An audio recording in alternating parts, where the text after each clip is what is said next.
What's good, everybody? Be New coming at you this morning. I just want to let y'all know, this is game 5 tonight. I'm expecting the Lakers to go ahead and finish it off, but I just so sick and tired of hearing everybody on TV and on the internet talking about it's Anthony Davis' team. Anthony Davis should win the Finals MVP. How it's close. Las Vegas doesn't seem to think so. And if I hear one more person say that Anthony Davis is carrying LeBron James, that is ridiculous. Now LeBron, he might have carried teams before. How about when he beat Detroit to go on and take that trash team to the finals the first time when he was 22 years old, when he dropped them 48, 9, and 7. How about that? That's carrying the team. This is not carrying. But anyway, I put together a series of clips right now in the fourth quarter that I want y'all to check out from the last game to show you the dominance of LeBron James and who actually led the Lakers to victory and who actually is the leader of the team. So I want y'all, please, just go ahead and check that out. Is saying how this is Anthony Davis' team and it's a toss-up between Anthony Davis and LeBron James, when we all know that LeBron is still leading in every statistical category besides for blocks, I believe. But he's leading in points, he's leading in rebounds, and he's leading in assists. So we talk about clutch moments and things like that. This is a very pivotal game. Like, if you think about it, this game is so pivotal. If Miami wins this game and it's tied 2-2, then you never know what could happen the next game. So let's just take a look during the clutch moments. Now, as you see right here, it's only a 4-point game. It's only a 4-point game at this point. So check this out. So at this point in the game, LeBron takes the ball, reposts back up, and look at this difficult shot right here. Fade away. Buckets. Thank you. Buckets. And what they had to do, call timeout. They had to call timeout. So think about that. They had to call timeout. He puts them up by 6 right there with 8:46 left in the game. So now on the next play, we can see, not on the next play, but another crucial play is at this point in the game, Jimmy Buckets just made a shot and tied it up at 83-83. So let's see in the clutch moment what happens next. So here's LeBron bringing the ball up the court, surveying the defense, looking it over like the great champion point guard that he is. He called for the screen. He gets it, splits the defenders, goes up, gets the contact, and one with the follow-through. Now, I've seen some smaller players split 2 people. I've seen some smaller point guards split 2 people. But just take a look at this. The big man splitting 2 defenders with the ball. Crowder coming over with the help. Foul, the N1, the strength to finish, and the flex. You understand what I'm saying? That's LeBron James. And it was right after this play right here when he came from the weak side help but got there a little bit too late, so he was upset with himself, showed a little bit of frustration. But then the main point is this clutch moments right now? Okay. The game was just tied. He just hit the 2. And now here it is and 1. But I thought he couldn't shoot free throws. Like Shaq, he make them when it count. You understand what I'm saying? And now we have ourselves a 3-point game. You understand what I'm telling you? Look on the next offensive possession. After Miami turned the ball over with a travel, it's still a 3-point game at this point. Let's take a look and see what happens at this point. The perfect pass in, the double team, the hard foul to the floor to make sure. Damn good foul by Jimmy Butler. We like that. We like that. If you're going to foul, I hate when people foul and they still make the shot. Like Crawford did the last one, but LeBron was still strong enough to get it through. If you're going to foul, make sure your man not hitting the shot. You understand what I'm saying? Now, this is a good hard foul. Look at Jimmy Butler. Give me that. Give me some of that. So now you got LeBron going to the line. And let's see. I thought he wasn't clutch. Let's see. What's this? Oh, he just pushed it to a 4-point game. Was that AD? Well, let's just see. He's going to step up to the line again, and they showing the replay. Hard foul. Good job. LeBron not afraid to go to the line. Here it is. What we got next?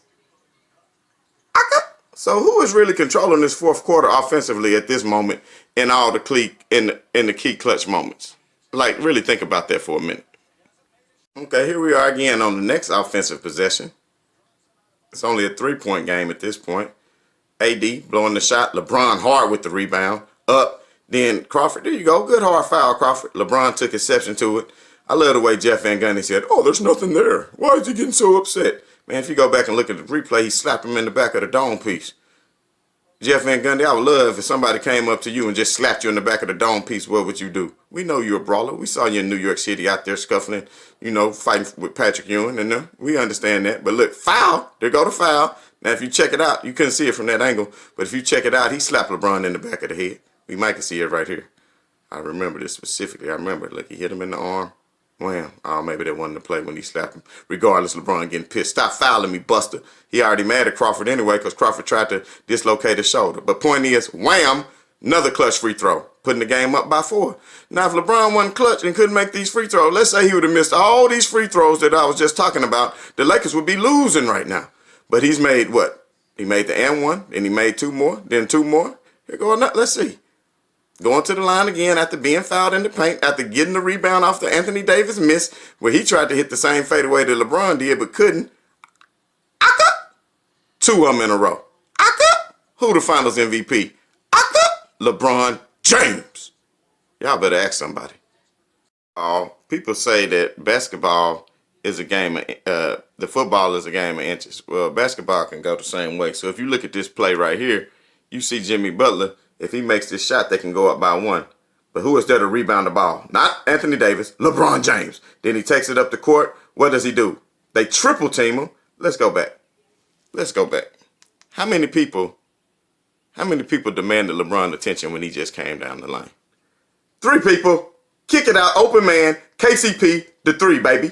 Assist for LeBron James. Great shot for KCP. Definitely great shot for KCP. Because damn, Danny Green probably would have blew it. I'm so tired of Danny Green. Only reason Danny Green out there, y'all, is because he makes great defense and closes out on this. But look at that. 3 people on LeBron. Bam. Kick it back to KCP. What do you have? These is clutch moments, people. LeBron James could have forced the issue and went to the foul line again, but what did he do? Had to trust in his teammates enough to give them the ball and let them hit the game and let them hit a big-time shot to give KCP the confidence. And that's going to lead to something else, as you can see, coming up here. To bring up this play in a clutch moment. Like I said, it was a game of, basketball is a game of inches, kind of like football is a game of misses and makes. But this right here kills me. Bam Adebayo puts up this shot with just a little bit of time left, and then he makes the bank shot clearly, and then of course they review it at the break. But the part that really kills me is Jeff Van Gundy and Mark Jackson, their discussion talking about, oh, well, why don't they review it now? That's something they need to review now. That's something they need to review now.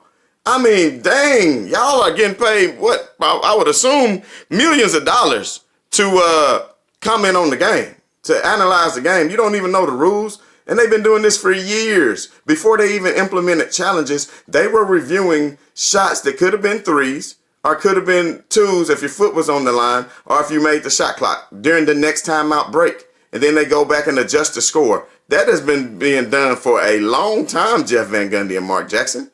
And you're talking about, I'd rather for them to stop the game. No, you don't stop the game, then that takes away the flow of the game. Allow them to continue playing. And then you can review that at the next one. If it's good, then you add points back to it. That's been going on for years. How can you not know the rules and you commentate on all these games? I swear I need a job at ESPN. I mean, how do you not know the rules of that, Jeff Van Gundy? How do you not know the rules of that, Mark Jackson? Now, if it's under 2 minutes, they will stop and then review when it's under 2 minutes because they can review anything. At that point, when it's under 2 minutes, they can review out-of-bounds plays. They can review shot clock violations. They can, even with the challenges, now that'll stop the clock. But regardless, I just want to bring that up with that Bam Adebayo lucky bank shot that he made. I have to point out something else at the end of the game. A lot of people didn't notice this. LeBron James and Rondo collided for the rebound right here. Bam! To the balls. LeBron got one to the balls, y'all. He hurt. Look at him. He grabbing him right now like, oh, man, that hurt. Oh, man, I'm trying to maintain. If you ever had an impact to your balls, you know that ain't nothing to play with. Look at him. He's still on the ground like, oh, the commentators, Jeff Van Gundy, nobody even noticed that or said anything about it. Look at that man. He like, oh, man, look, he grabbing. He's like, oh, man, that hurt. Didn't nobody say, well, this could be a potential groin injury. This could be anything. But shit, that's what you call a knee to the balls. And I'm telling you, that's nothing to play around with. They say the pain decibels of that is higher than giving birth or higher than tooth pain. So if anybody ever had one to the noochies, then you already know, family. That is not a good feeling. That is not a good feeling at all. So I did want to point that out because if you notice on the next play that's leading to it, it's only a 4-point game at this point.